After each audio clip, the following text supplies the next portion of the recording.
지금부터 사랑과 기도로 만들어가는 생명 있는 방송 크리스천 헤럴드 방송을 시작합니다.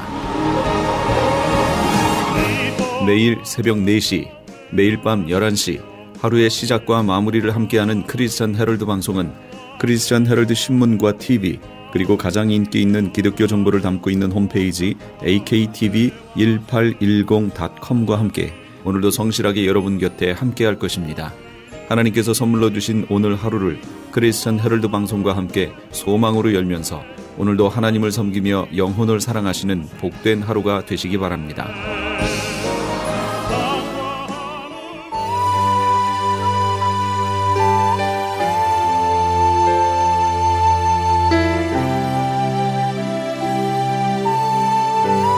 이 새벽을 주님과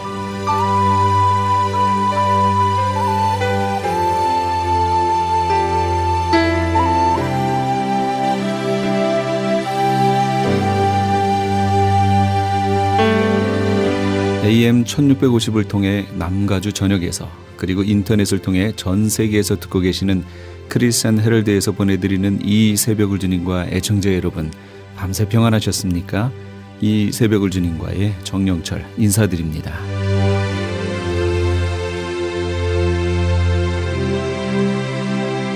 크리스천 헤럴드는 신문을 시작으로 라디오, 이제는 공중파 채널인 18.10을 통해 텔레비전으로도 함께 하실 수 있습니다. 이 시간에 방송되는 모든 목사님들의 설교를 인터넷 웹사이트 aktv1810.com을 통해 다시 들으실 수 있습니다. 하루를 귀한 말씀과 찬양으로 함께 하시는 시간 되시기 바랍니다.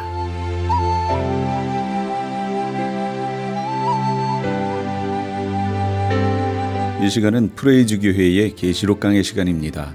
오늘은 계시록 12장에서 13장까지의 말씀을 본문으로 용과 바다 짐승에 대하여 란 제목의 하나님의 말씀 전해주시겠습니다. 많은 은혜 받으시기 바랍니다. 그러면 이제부터 뭐냐면 순교자가 되든지 믿음을 지키면 순교자가 되든지 아니면 예비처 가 있다가 휴거돼서 올라가든지 그 둘 중에 하나인 거예요. 그 복인 거예요. 잘 버텨내야 되는 거예요. 인내. 그래서 성경에 보면 예수님이 그래요. 인내로서 너희 영혼을 얻으리라 그러셨어요. 마지막 시대에 대해서. 인내해야 되고 믿음을 지켜야 되고 인내해야 되는 거 계속 강조하십니다. 이게 언제 열린다고요?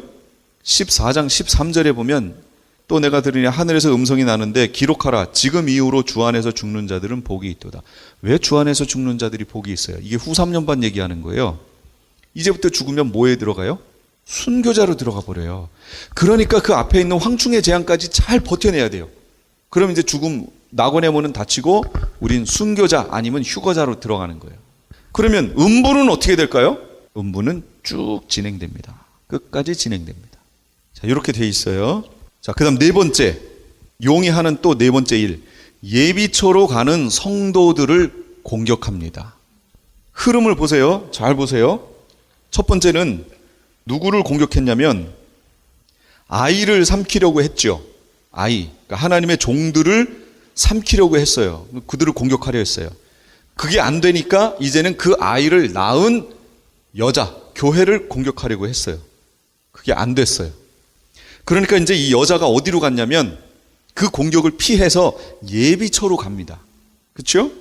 예비처로 가는 그 성도들, 그 교회마저도 계속 끝까지 공격하는 거예요, 지금.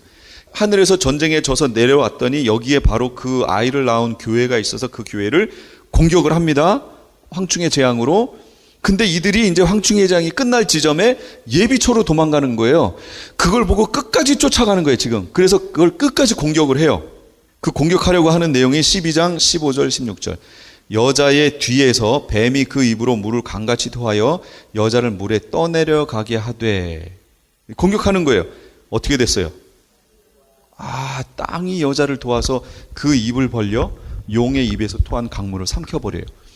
이게 무슨 얘기냐면 용은 창조의 능력이 없어요. 용은 하나님이 하신 일을 그대로 베껴서 복사판이에요. 따라해요. 따라쟁이에요. 똑같이 따라해, 똑같이. 근데 이게 뭘 흉내낸 거예요?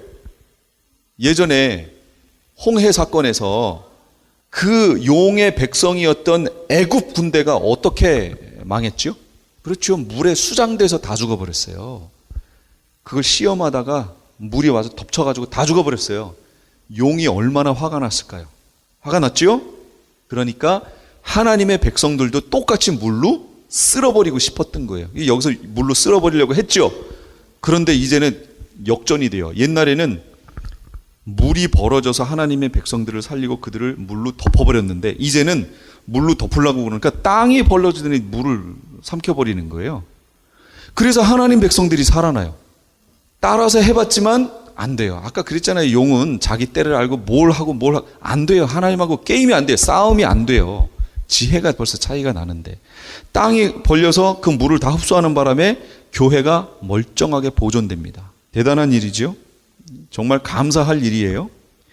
그래서 계시록 3장 10절에도 무슨 말씀이 있냐면 네가 나의 인내의 말씀을 지켰은즉 내가 또한 너를 지켜 시험의 때를 면하게 하리니 여기 시험의 때를 면하게 이거 제가 계속 해석했었지요. 테레소 에크라고 그래서 에크라는 전치사가 나오면 그 안에 있다가 밖으로 나오는 거라고요.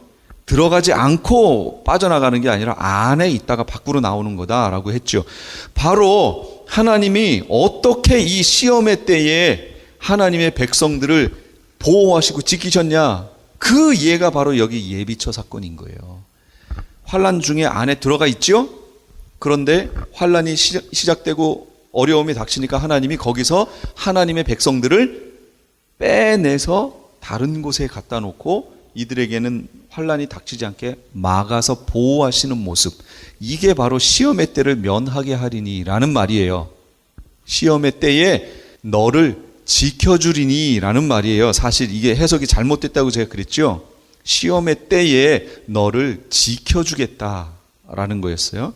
그래서 실제로 지켜주시는 모습이 바로 이 예비처가 그 중에 하나입니다. 그곳이 어디예요? 예비처가 광야로 가야 돼요. 지난주에 했습니다. 자, 용이 한 또 하나 일이 있어요. 여자의 씨 가운데 남은 자들을 공격해요. 보세요. 아이를 공격하려고 했다가 실패해요. 그러니까 아이를 낳은 여자를 공격해요. 근데 이 여자가 예비처로 도망가요. 그러니까 도망가는 거기까지 와서 공격을 하려고 해요. 그러니까 여러분 예비처 가실 때 넉넉하게 여유롭게 가는 게 아니에요. 급하게 가야 되는 겁니다. 그래서 롯을 빼낼 때 소돔과 고모라에서 어떻게 해요? 천사를 그냥 급하게 내몰지요. 이렇게 나갈 거예요. 그러니까 지금 깨어있고 미리 준비 안 하면 그때 돼가지고 이게 그건가? 이게 그건가? 이랬다가 그 안에 들어가 있는 거예요. 안 된다 그 얘기입니다.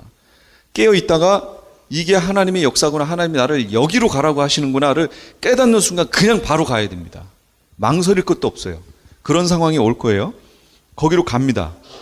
그런데 그러는 바람에 보호가 됐어요. 그러니까 이제 용이 마지막 분을 내는 거죠. 이제 공격할 게 누구만 남았어요? 그 여자의 자손들, 남은 자손들이 또 있는 거예요, 이 땅에. 그럼 누가 있을까요? 그래서 그 여자의 남은 자손을 12장 17절에서 그걸 뭐라고 얘기하냐면 이렇게 얘기합니다. 용이 여자에게 분노하여 돌아가서 그 여자의 남은 자손, 곧 누구냐면 하나님의 계명을 지키며 예수의 증거를 가진 자들과 더불어 싸우려고 해요. 하나님의 계명을, 계시록에서 이 문구가 여러 번 나옵니다. 하나님의 계명을 지킨다. 그 다음에 예수의 증거를 가졌다라는 문구가 계속 관용어처럼 나옵니다. 관용 문구처럼. 그럼 하나님의 계명을 지키며를 상징하는 게 뭐냐? 이게 이스라엘을 상징하는 겁니다. 그 다음에 예수의 증거를 가진 자, 이건 누구예요? 이방 크리스찬들을 얘기하는 거죠. 그러니까 하나님의 계명을 갖고 예수의 증거를 갖고 있는 이스라엘과 이방 크리스찬들, 남아있는 자들, 그 예비처로 가지 못한 자들, 그들을 공격하기 위해서 이 용이 모든 걸 준비하는 거예요. 그러니까 실제적으로 이 땅에서 무슨 일이 벌어져요? 두 가지 형태가 벌어지겠죠. 이 땅에 남아있는 이방 크리스찬들을 핍박하는데 어떻게 핍박할까요? 너 믿음 지켜 안 지켜? 너 하나님 믿을 거야? 오케이, 그럼 넌 끝. 순교. 그래서 후 3년반은 순교예요. 무조건 순교입니다. 여기 예비처로 못 가고 여기 남으면 다 순교예요. 기억하세요. 순교예요, 그냥.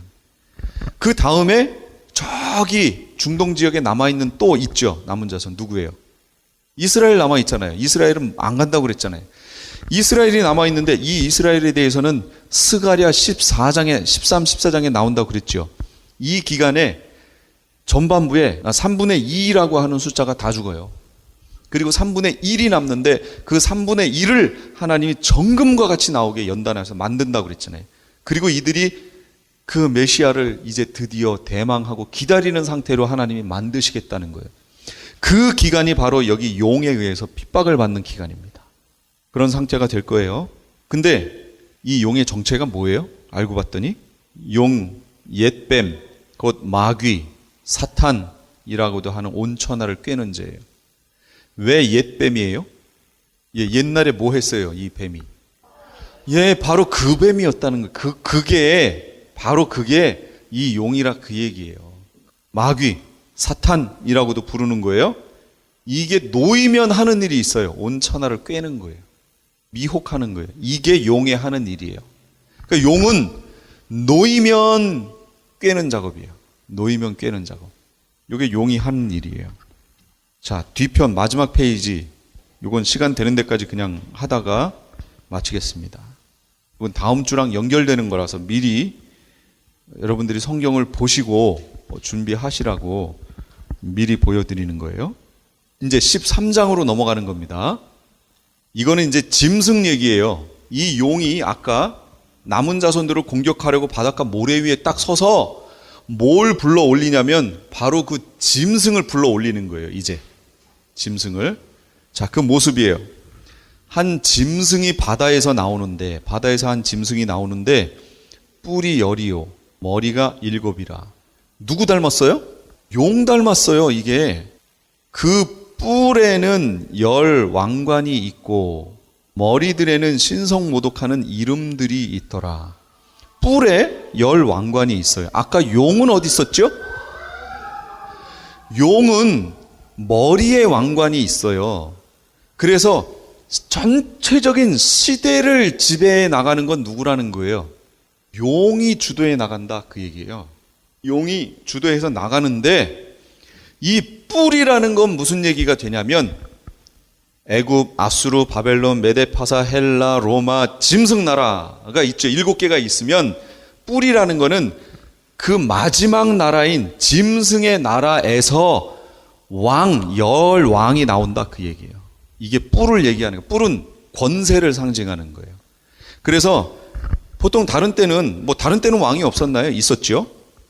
그 왕들이 한 왕이 나타나면 그 왕이 죽고 자식이 또 왕이 되고 이런 식으로 흘러가지만 마지막 짐승의 나라는 좀 다르다 그 얘기입니다.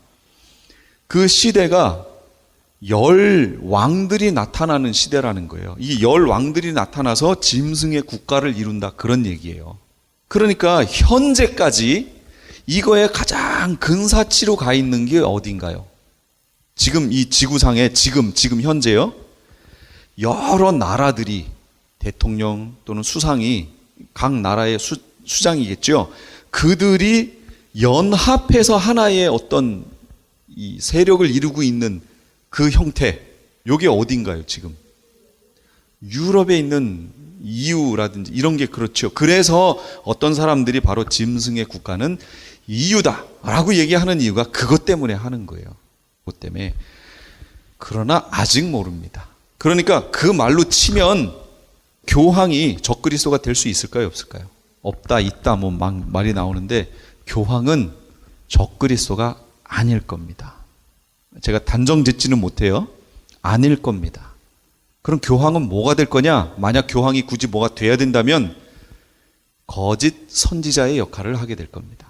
그리고 적그리스도의 역할은 다른 정치 세력 중에 제가 나온다고 그랬잖아요. 그걸 어떻게 아느냐? 여기에 있어요. 이제 잘 보세요. 지금부터는 마치 이 큐브를 꿰는 것처럼 막 이렇게 맞춰야 돼요. 왜냐하면 다니엘서에 이 적그리스도에 대해서 나왔거든요. 다니엘서 7장에 나옵니다. 7장, 9장. 그 다음에 계시록에는 13장하고 17장에 나와요. 그런데 이 부분을 안 읽어보신 분들이 지금 제 설명을 이렇게 들으면 전혀 무슨 얘기 하는지 모르실 겁니다. 실제로요. 그래서 제가 간단하게 설명은 드리지만 제가 숙제를 좀 드릴 겁니다. 다니엘서 7장을 자세히 읽으시고, 그러니까 7장, 9장, 계시록 13장, 17장을 다음 주에 오실 때는 읽어 오셔야 돼요. 읽어 오셔야 이 설명이 무슨 얘기인지 그나마 조금 이해가 되실 거예요. 지금은 그래도 간단하게 설명은 할게요. 이제 이해가 되시나 보세요. 다니엘 9장 27절. 그가, 이건 적그리스도를 얘기합니다. 장차 많은 사람들과 더불어 한 이레 동안의 언약을 굳게 맺고 그가, 적그리스도가 그 이레의 절반의 제사와 예물을 금지할 것이며. 그러면 7년 환란, 그 7년 동안 적그리스도가 있어요, 없어요? 있지요. 적그리스도가 있어요. 적그리스도는 존재가 있어요. 그러니까 잘 보세요. 짐승은 언제 나타나죠? 무저갱에서 황충의 재앙 때 올라오지요. 그럼 7년이라는 기간을 잘 보세요. 7년 기간 앞부분 전삼년방 기간에 짐승이 있어요, 없어요? 없지요. 짐승 그때 무저갱에 들어가 있잖아요. 그러니까 짐승의 나라가 없어요. 짐승의 나라는 어떤 형태지요? 7머리 10뿔인데 10뿔의 왕관을 쓰고 있는 형태잖아요. 그런데 이것이 언제 등장하는 거냐면 짐승이 나와야 그게 등장할 거 아니에요. 근데 짐승이 없어요, 앞에. 7년 환란 앞부분에는. 그러니까 7머리 10뿔은 갖고 있지만 뿔에 왕관을 쓴 뿔들이 없어요. 이게 무슨 얘기인가 보세요. 계시록 17장 12절. 내가 보던 10뿔은 10왕이니 아직 나라를 얻지 못하였으나 다만 짐승과 함께 임금처럼 한동안 권세를, 한동안이란 말이 이게 번역이 잘못됐어요.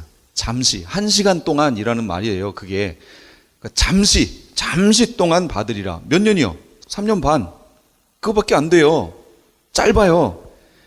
10왕이 있는데 이 나라를 얻지 못했어요. 나라를 얻지 못해요. 언제 얻냐면 짐승이 나와야 얻어요.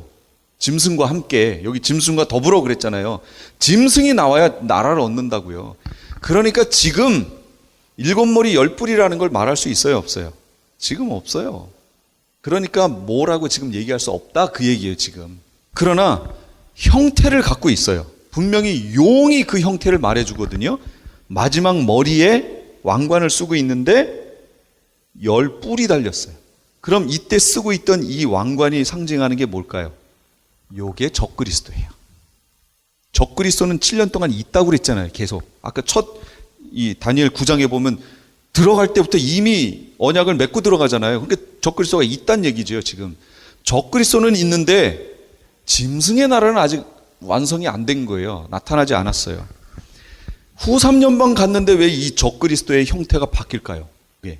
밑에서 짐승이 올라와서 그래요. 짐승이 올라오는 바람에 어떤 식이 되냐면 이제 바뀝니다. 계시록 13장 3절 5절.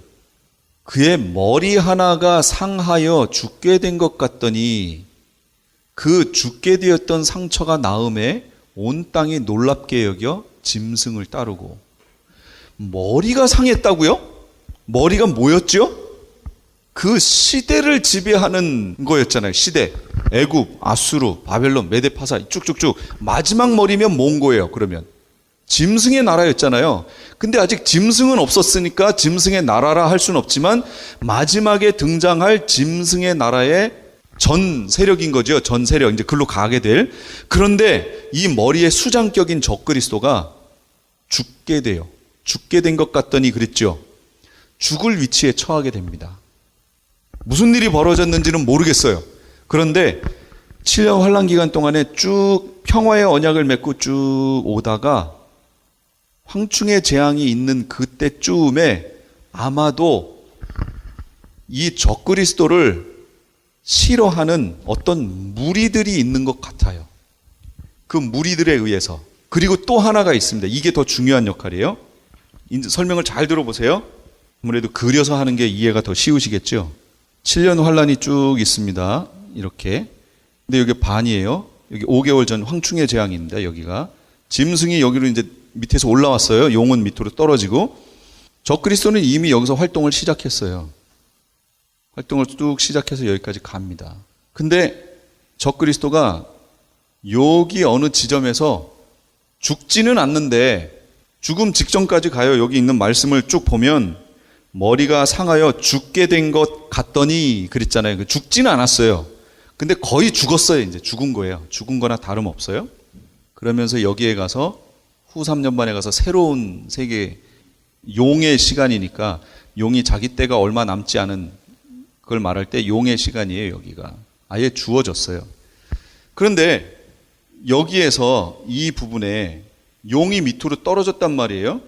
그리고 밑에 있던 무저갱에 있던 짐승을 올렸어요. 짐승들이 올라와서 여기서 황충의 재앙을 펼쳤는데, 황충의 재앙을 이렇게 일으키면 사람들이 다 괴로워해야 되는데 전혀 황충의 재앙의 영향을 받지 않는 무리가 있어요. 그게 누구예요? 이마에 인 맞은 자들이 있잖아요. 그게 누구였어요? 그게 14만 4천 하나님의 종들이 여기 아직 사역하고 있지요. 14만 4천은 여기서 사역하잖아요. 지금 요 기간에. 그러니까 요만큼이 겹친 거예요. 지금 그들이 나타나서 용의 백성들은 병원을 간다든지 뭐 하면 되는데, 하나님의 백성들은, 이 14만 4천을 제외한 하나님의 백성들은 이 고통을 이겨내기 위해서 어떻게 해야 돼요? 병원 갈 수가 없죠. 표가 없으니까 못 가잖아요. 근데 하나님의 종들이 나타나서 그들을 고쳐주는 거예요. 치유하는 거예요. 회복시키는 사역을 합니다. 그들을 회복시키고 보호하는 역할을 해요. 그러니 짐승이나 용의 입장에서 보면 자기들이 하는 일을 지금 회방하고 있는 거 아니에요. 화가 난 거죠. 화가 납니다. 그래서 결국은 요 지점에서 전쟁을 일으킵니다. 전쟁을 붙어요. 근데 왜 전쟁을 어떻게 붙게 되냐면 이렇게 붙게 돼요. 짐승은 밑에서 올라왔으니까 영체예요, 육체예요? 영체예요, 영체. 근데 14만 4천이라는 하나님의 종들은 영체예요, 육체예요? 육체예요, 육체를 입고 있잖아요. 그냥 사람 중이니까. 어떻게 싸울까요? 영체하고 육체하고. 싸울 수 있어요? 우리가 죄의 종이 되어서 살 때 그 죄와 싸워서 그거를 이겨내고 우리를 구원해내야 될 거 아니에요. 그러니까 하나님이 어떻게 되셨어요? 요한복음에 육체를 입고 오셨죠. 우리가 육체니까. 육체를 입고 오셔서 그 모든 걸 대속하고 죽으시고 결국 육체로서 승리하시는 거 아니에요. 그래서 우리의 대표가 되셨죠. 이번엔 거꾸로 따라한다고 그랬잖아요. 이 세력이 거꾸로 하나님의 종들, 육체인 하나님의 종들과 대적해 싸워야 될 거 아니에요. 그러니까 뭐가 돼야 돼요? 육체가 돼야 될 거 아니에요. 근데 짐승이 딱 올라와 보니까 육체가 되려고 했는데, 그때 이 시대를, 지금 용의 세력의 시대를 지배하고 있는 인물이 누구예요? 적그리스도 아니에요. 적그리스도. 7년 환란에서 이미 시작되어 있잖아요.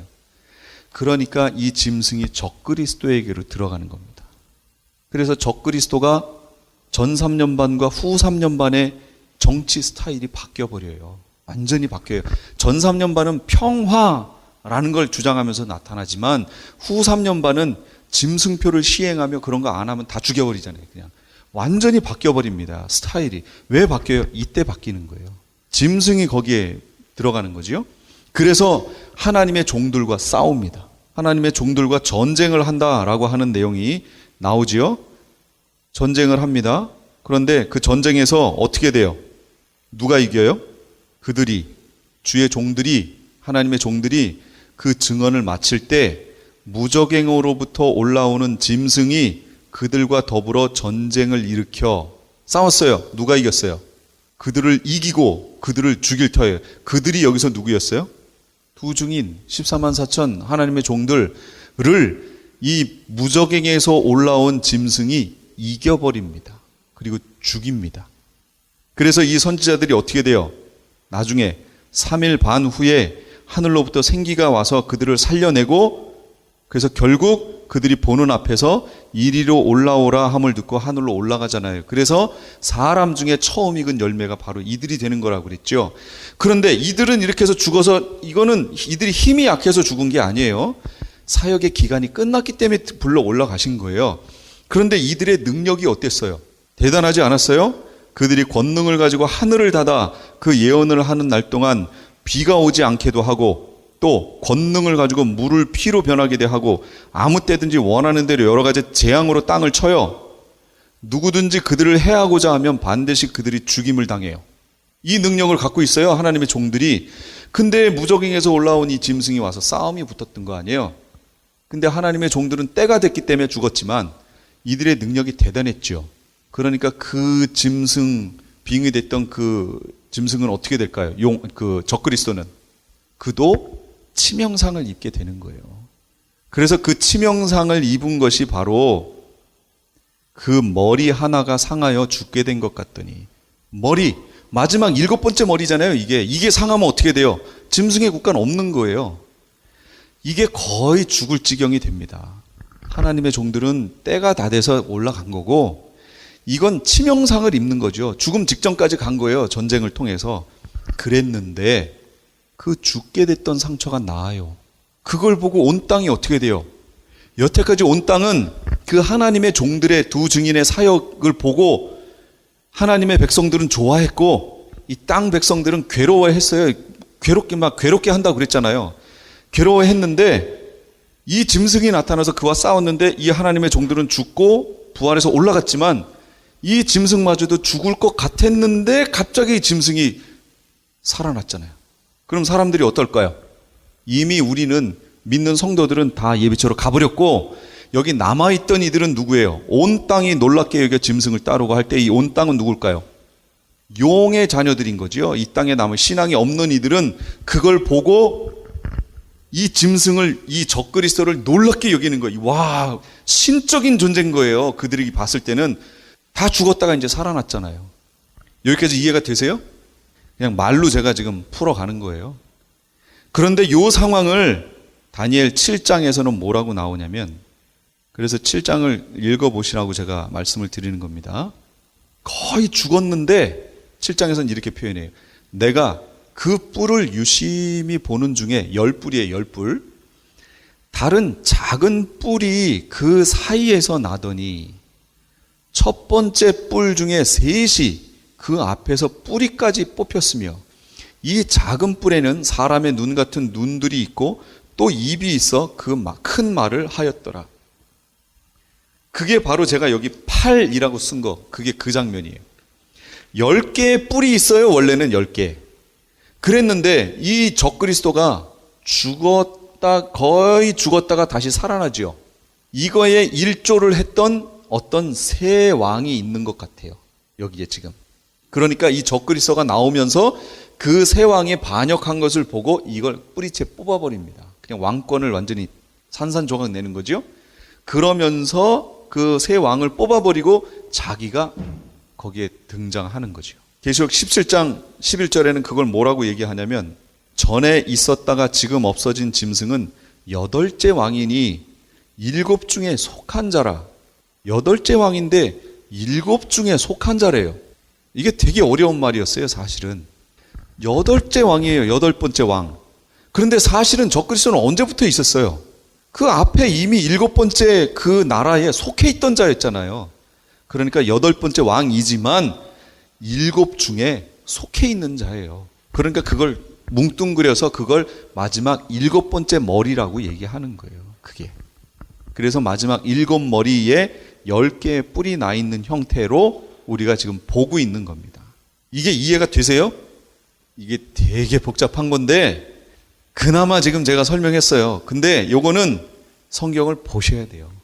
보시고 나서 이 설명을 들으면 아, 그렇구나 이렇게 되지만, 한 번도 안 보신 분들이 이거에 대해 고민을 안 갖고 있다가 이 얘기를 들으면 그래서 뭐? 이렇게 되는 거예요. 그러니까 제가 이거 설명하기가 참 어려웠어요.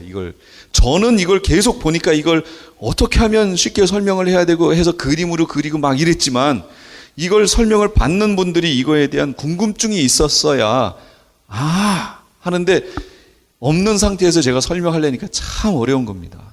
궁금증이 있었어야 제가 이렇게 설명하면 이제 질문도 나와야 되는데, 어느 한 장만 가지고 할 수가 없어요. 왜냐하면 이 서로 부족한 부분을 서로 보충해주고 있거든요. 이게 퍼즐을 맞춰야 돼요. 그러니까 여러분들이 쭉 읽으시다가 이거 도저히 이해가 안 되겠다 하시면 제가 여기 그려드린 이 그림을 보시면서 아, 이게 이렇게 되는구나. 이렇게 이해하시면서 또 그래도 이해가 안 되면 그때 이제 저한테 질문을 하세요. 이제 다음 주에 요거를 다시 한번 설명을 간단하게 하고 그다음에 땅에서 올라온 짐승 그리고 땅에서 올라온 짐승이 나오면 따라오는 게 뭐냐? 짐승표가 따라오는 거예요. 그다음에 이 연결이 돼 있어요. 예, 여기는 읽고 궁금증이 있는 상태에서 설명을 들어야 질문이 나오는 부분이에요. 이거는 멍하니 있다가 나 한 대 맞았어. 그리고 끝날 부분이에요, 사실은. 그래서 좀 어려운 부분을 오늘 했습니다. 그래도 다시 한번 가셔서 제가 이해하실 수 있게 그림까지 그려놨으니까 이걸 보시고 그래도 성경에 있는 내용들을 어느 정도 설명할 수 있으니까 이걸 보시고 참고를 해보세요. 자, 질문 없으시면 제가 기도하고 마치겠습니다. 지금까지 LA 한인타운에 있는 프레이주교회의 요한계시록 강의였습니다. 프레이주교회의 위치는 2668 웨스트 피코 블루버드, 피코와 켄모어가 만나는 곳에 있으며 좀 더 자세한 사항은 전화 213-700-9833, 213지역 700-9833번으로 문의하시기 바랍니다. 유태인이 만든 특수영양제 M3 들어보셨어요? 곡식의 눈, 과일씨, 껍질, 약초의 뿌리로 만든 특수 영양제 M3. 혈압, 당뇨, 아토피, 천식, 비만 등 무슨 병이든 큰 효과를 주는 신비의 영양제 M3. 서울대학병원 7곳, 고려대학병원 2곳에 입점되어 더욱 믿을 수 있는 M3의 효능. 213-435-9600, 213-435-9600 M3 정직한 마음으로 권해드립니다.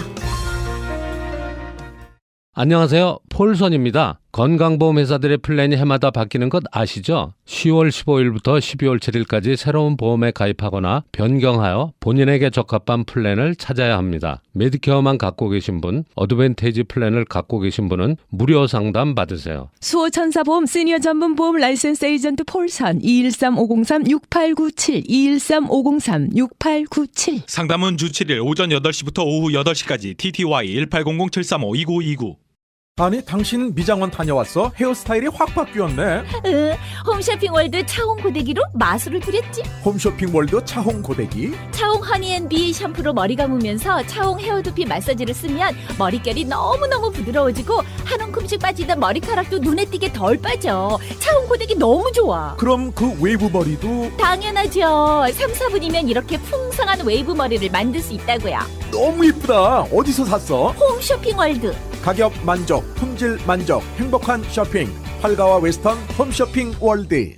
CHTV AKTV배 목회자 친선 탁구대회가 오는 11월 28일 월요일 한인타운에 위치한 프로 탁구장에서 개최됩니다.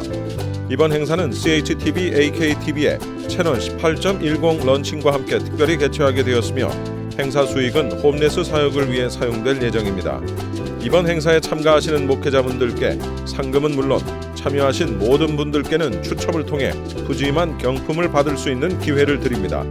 채널 18.10에서 새롭게 시작하는 CHTV AKTV배 목회자 친선 탁구대회, 여러분의 많은 참여와 관심 부탁드립니다. 이번 대회는 한삼인, 수호천사보험의 폴선, 천종산삼, 그리고 그린힐스 협찬입니다.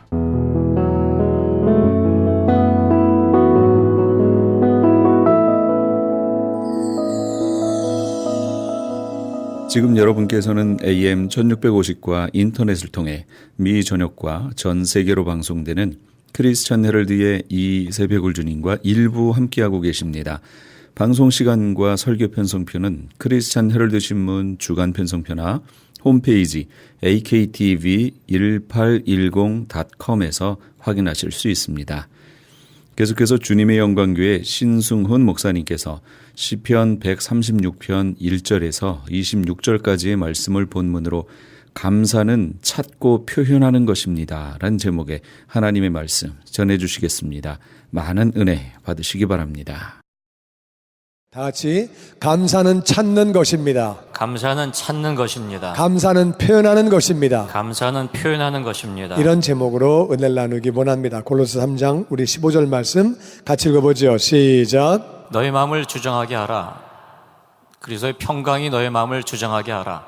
너희는 평강을 위하여 한 몸으로 부르심을 받았나니 너희는 또한 감사하는 자가 되라. 감사는 찾는 거고 감사는 표현하는 건데요. 오늘 말씀은 이렇게 말합니다. 예수님의 평강이 너희 마음을 주장하게 해라. 예수님은요, 참 평안하신 분이었어요. 그래서 제자들에게 내 평안을 너희에게 준다.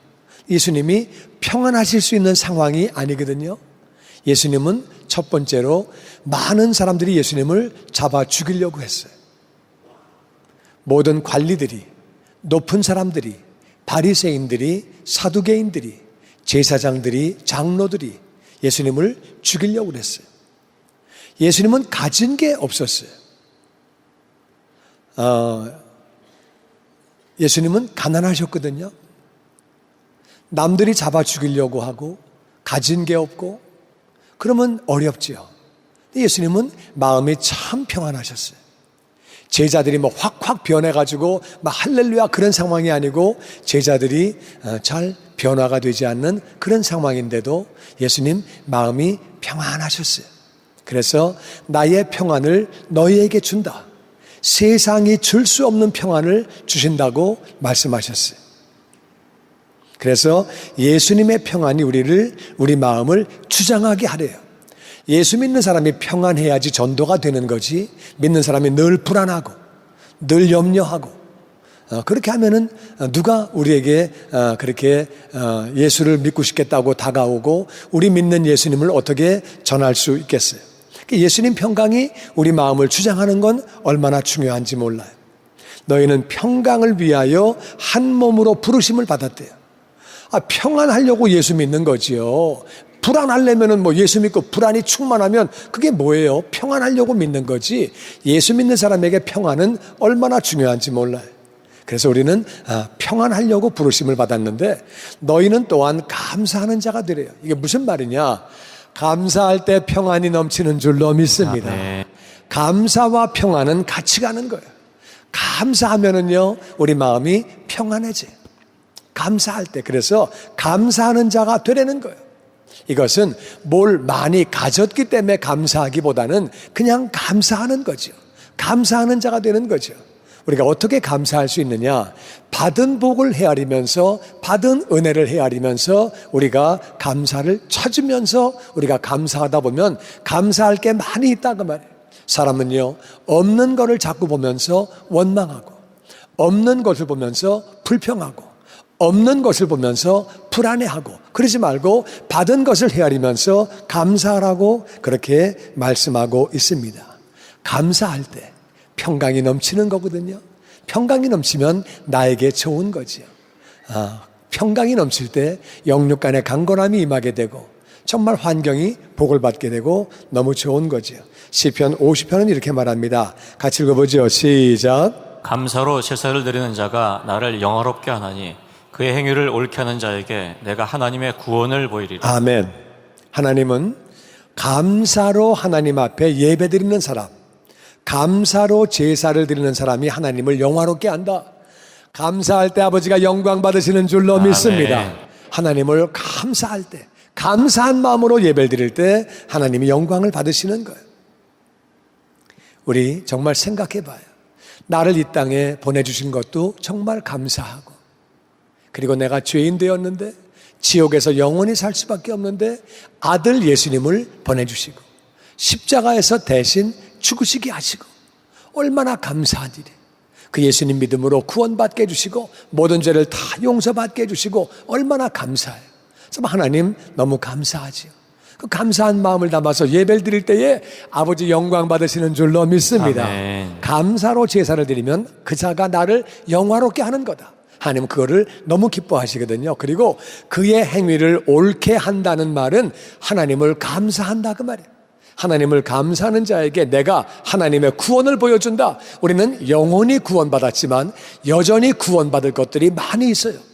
가난 가운데서 구원받고, 잘못된 인간관계에서 구원받고, 잘못된 습관에서 구원받고, 어려운 환경 가운데서 구원받고, 우리는 또 질병 가운데 구원받고, 구원받을 일들이 많이 있는데 하나님 앞에 감사로 예배를 드리면 하나님이 그런 구원의 모든 길들을 다 보여주신대요. 할렐루야. 아멘. 그래서 우리가 감사로 하나님을 예배를 드리면 더 많은 구원이, 우리 삶의 모든 구원이, 우리 가정의 구원이, 가족의 구원이 이루어지는 줄로 믿습니다. 아멘. 감사하면 마음이 평안해지고, 감사할 때 모든 부분의 구원이 더 많이 나타나는 거예요. 하나님 앞에 감사할 때 그렇게 된다는 거예요. 그런데 로마서 1장에 보면은 같이 읽어보죠. 시작. 하나님을 알되 하나님을 영화롭게도 아니하며 감사하지도 아니하고 오히려 그 생각이 허망하여지며 미련한 마음이 어두워졌나니. 그런데 하나님을 아는 사람이, 하나님을 안다는 말은 하나님이 어떤 분인지를 아는 거죠. 그런 사람이 하나님을 영화롭게 하지 않는다는 말은 감사하지 않는다 그 말. 감사하지 않고, 하나님을 영화롭게 안 하고 감사하지 않고, 그런 사람은 그 생각이 허망해지고 허무한 것들을 따라가게 되고, 그리고 미련한 그 마음이 점점 어두워진다. 그러니까 마음이 점점 힘들어지고 어두워지고 점점 컴컴해지고 잘못된 대로 계속 그렇게 간다는 거예요. 그러니까 쉽게 표현하면 그런 거예요. 감사하니까 평강이 넘치고, 아멘. 감사하니까 하나님을 영화롭게 하고, 아멘. 감사하니까 모든 구원이 다 임하게 되고. 아멘. 그런데 감사를 안 했더니 생각이 허망해지고, 그리고 미련한 마음이 더 어두워지고. 그러니까 감사가 얼마나 중요해요. 감사하는 사람과 안 하는 사람은 엄청난 차이가 있는 거예요. 감사를 계속할 때 평강이 넘치고 아버지께 영광을 돌리고 모든 구원이 임하고, 감사를 점점 안 하면은 생각이 점점 허망해지고 미련한 마음은 더 어두워지고 점점 망가지는 거죠. 감사가 큰 차이를 내는 거예요. 그럼 우리는 어떻게 감사를 해야 되느냐? 첫 번째는 감사는 찾아서 하는 거예요. 찾아서 우리 시편 136편 말씀 같이 보죠. 시작. 여호와께 감사하라. 그는 선하시며 그 인자하심이 영원하미로다. 신들 중에 뛰어난 하나님께 감사하라. 그 인자하심이 영원하미로다. 감사는 찾는 거예요. 여호와 하나님께 감사해라. 하나님은 선하신 분이다. 하나님은 좋으신 분이다. 우리가 태어났더니 하나님이 안 좋은 분이에요. 예를 들어서 하나님이 악한 분이에요. 그럼 어떻게 해요? 할 수 없는 거예요. 태어나니까 북한이야. 어떻게 해요? 할 수 없는 거예요. 하나님, 우리가 태어나 보니까 너무 좋은 분이에요. 할렐루야. 네. 그래서 우리는 감사해야 되는 줄로 믿습니다. 아멘. 하나님이 좋은 분이 얼마나 감사해요. 그리고 그 사랑이 영원해요. 조금만 사랑했다가 나는 사랑이 아니다 변하시는 분이 아니고, 그 사랑이 영원하기 때문에, 아멘. 감사해야 되는 줄로 믿습니다. 아멘. 감사할 조건을 찾다 보니까 하나님이 좋으신 분이고, 선하다는 말은 좋다 그 말이에요. God is good, 좋다 그 말이에요. 좋으신 분이고, 그 사랑이 영원하기 때문에 우리는 하나님을 감사하는 거죠. 뿐만 아니라 하나님은 신들 중에 뛰어난 하나님이에요. 우리가 태어났는데 하나님이요, 신들이 많이 있는데 서열이 중간 정도 간다, 아니면 저 밑에 계신다, 그러면 뭐 어떻게 해요? 할 수 없는 거지. 근데 하나님이 가장 뛰어난 신이 되시고, 할렐루야, 아멘. 가장 높은 하나님이시기 때문에 모든 권력을 가지시고 좌지우지 하시는 분이기 때문에 우리는 그 사실이 감사한 거예요. 하나님이 우리를 사랑하시고 선이 많으신데 그 위에 막 층층 씌야 더 큰 신이 더 많이 있으면은요, 그러면 그건 골치 아프지요. 근데 하나님이 어떤 하나님이시기 때문에 우리는 그 사실을 감사하는 거예요. 아멘. 네. 감사할 조건을 찾는 거예요. 그 사랑이 영원하시기 때문에, 가장 으뜸되는 하나님인데 사랑이 영원하시니까 감사한 거죠. 할렐루야. 아멘. 그리고 우리 5절 말씀 같이 봅니다. 시작. 지혜로 하늘을 지으신 이에게 감사하라. 그 인자하심이 영원하미로다. 땅을 물 위에 펴신 이에게 감사하라. 그 인자하심이 영원하미로다. 하나님의 지혜로 하늘을 지으셨는데, 하늘이 얼마나 큰지, 얼마나 높은지, 얼마나 광대한지 상상할 수 없는 그런 하늘을 지으신 거예요. 하나님이 만약에 하늘을 지으셨는데 하늘이 너무 조그매가지고, 하늘이 너무 얕아가지고 답답하게 만드시고, 산소가 부족하게 만드시고, 그리고 비행기도 못 뜨게 만드시고, 그러면 애로사항이 정말 많은 거지. 하나님은 위대한 놀라운 우주를 만드시고 엄청난 하늘을 만드시고, 그 하나님 바라보면서, 와, 하나님은 저렇게 크신 분이구나, 우주의 끝을 헤아릴 수가 없고 빛의 속도로 몇십억 년을 날아간다는 게 우리는 무슨 말인지도 모르고 상상도 못하는 하늘을 만드신 하나님, 위대하신 하나님. 그래서 우리는 하나님을 감사하는 거지요. 할렐루야. 근데 그 하나님의 사랑이 영원한 거예요. 뿐만 아니라 땅을 물 위에 펴신 분이에요. 흙은요, 물에 가라앉습니다. 흙을 던지면 물에 가라앉거든요. 그런데 이 땅을 갖다가 물 위에다가 피셨어요. 그래서 우리가 지금 이렇게 땅 위에 살고 있잖아요. 사람은 물이 없으면 못 살아요.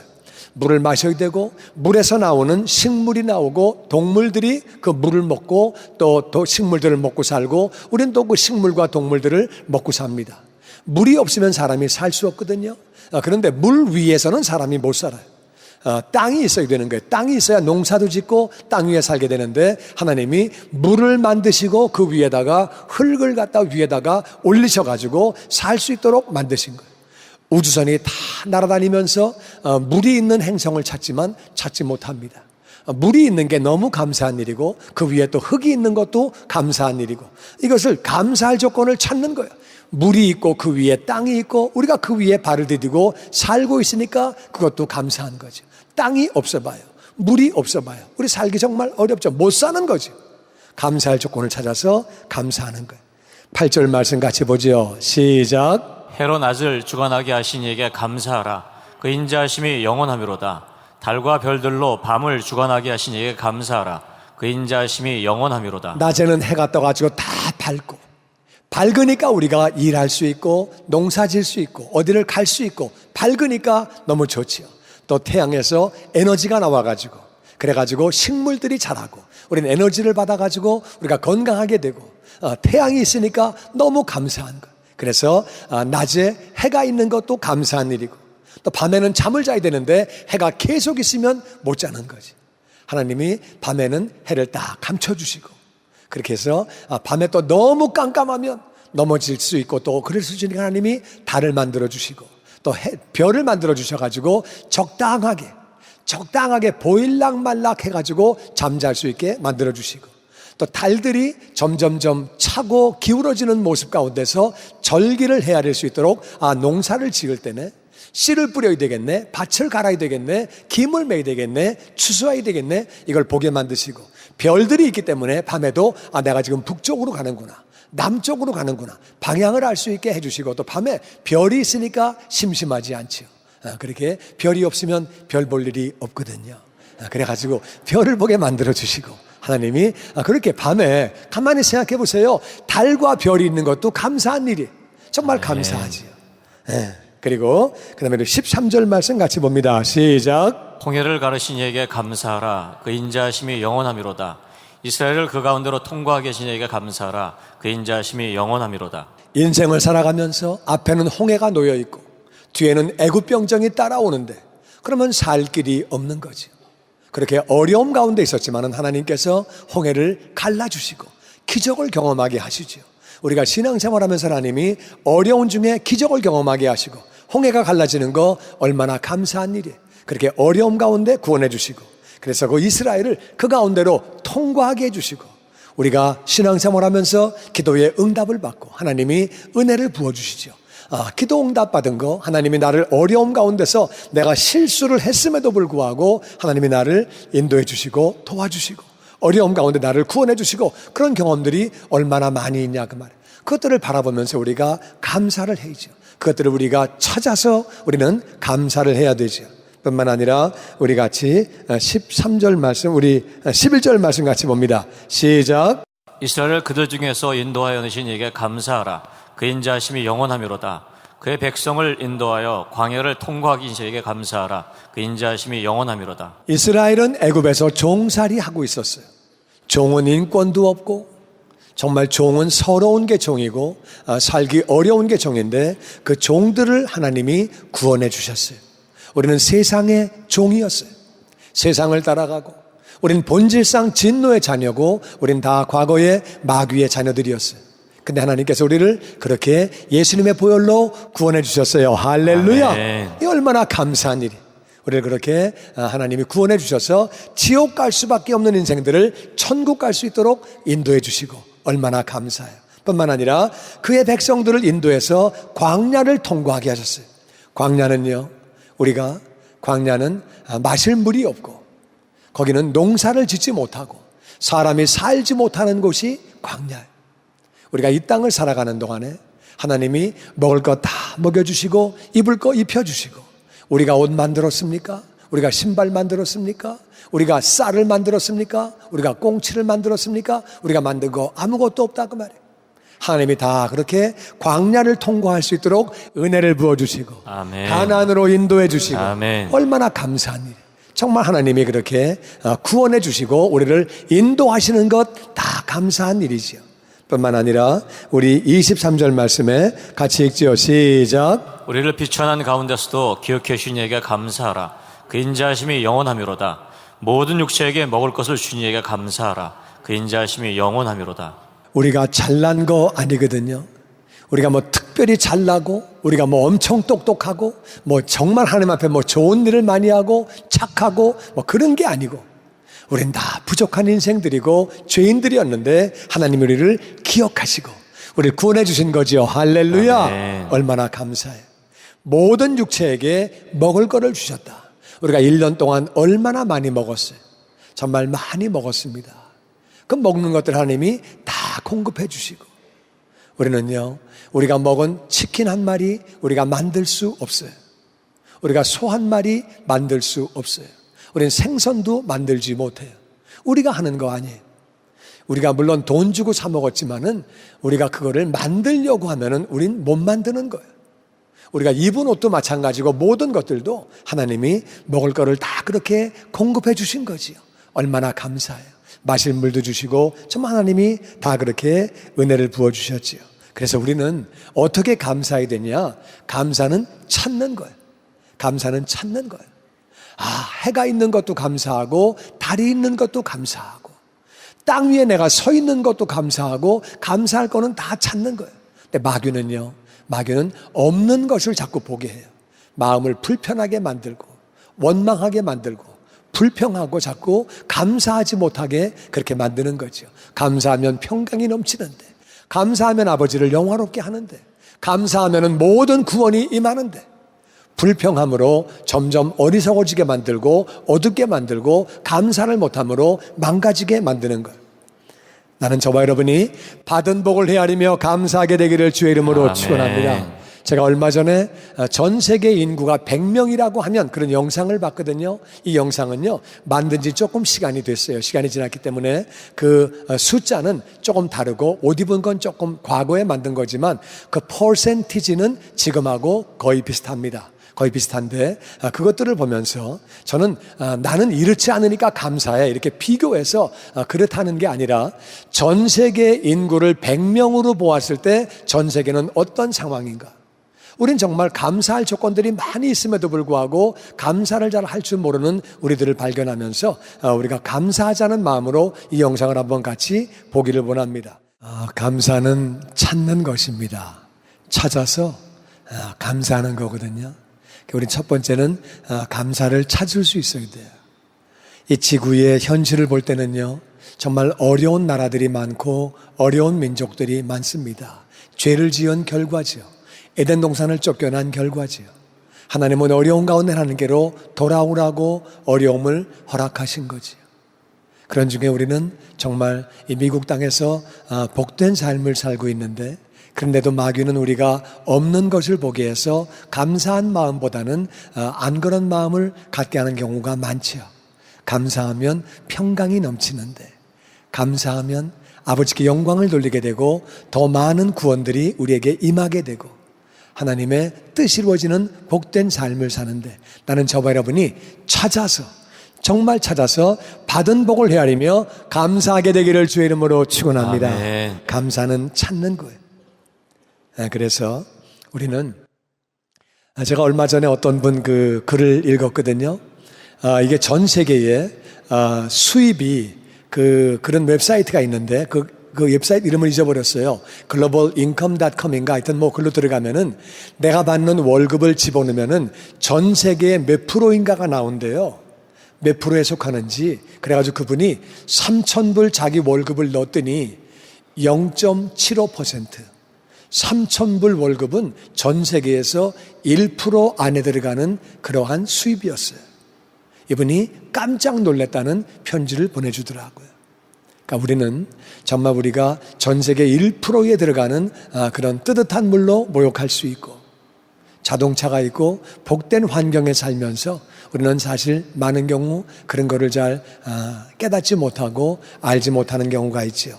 무엇보다도 우리는 구원받았기 때문에 감사해야 되는 줄로 믿습니다. 주님의 영광교회 예배 장소와 시간을 알려드리겠습니다.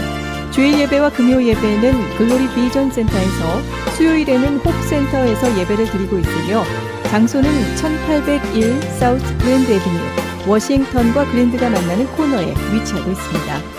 주일 예배는 일부 전통 예배로 오전 8시, 2부 예배는 영광 예배로 오전 10시 30분에 각각 예배를 드리고 있으며 3부 예배는 20대와 30대 청년들이 모여서 오후 1시에 젊음 예배로 예배를 드리고 있습니다. 한편 영어권 EM 예배는 오후 1시에 호흡센터에서 예배가 있습니다. 수요 예배와 금요 예배는 오후 7시 30분이며 새벽 예배는 월요일에서 토요일까지 오전 6시에 예배를 드리고 있습니다. 주님의 영광교회 전화번호는 213-749-4500번입니다. 그리고 저희 웹사이트 주소는 www.gcjc.org로 들어가셔서 주일 설교 및 교회에 대한 자세한 소식들을 참고하실 수 있습니다. 지금까지 주님의 영광교회에서 전해드리는 설교 말씀을 시청하신 여러분 고맙습니다.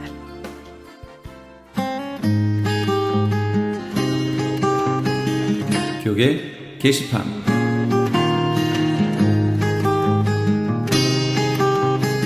크리스천 헤럴드 신문사에서 아래와 같이 사원을 모집합니다.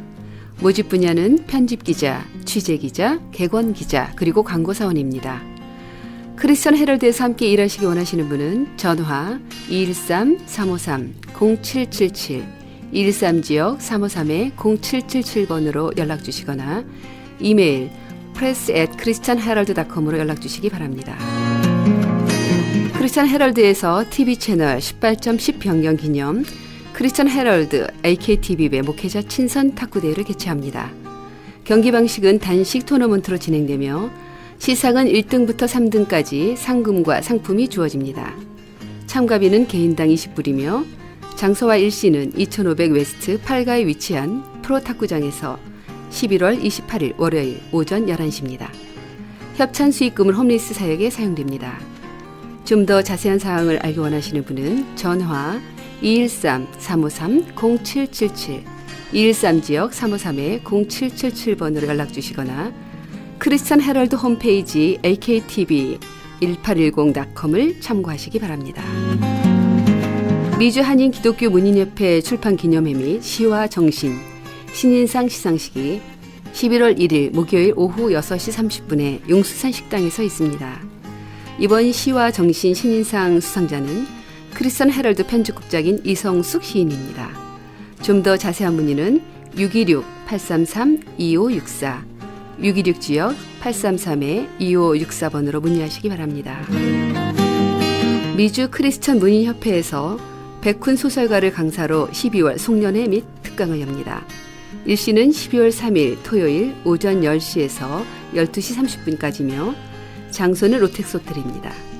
좀 더 자세한 문의는 213-249-0771, 113지역 249-0771번으로 문의하시기 바랍니다.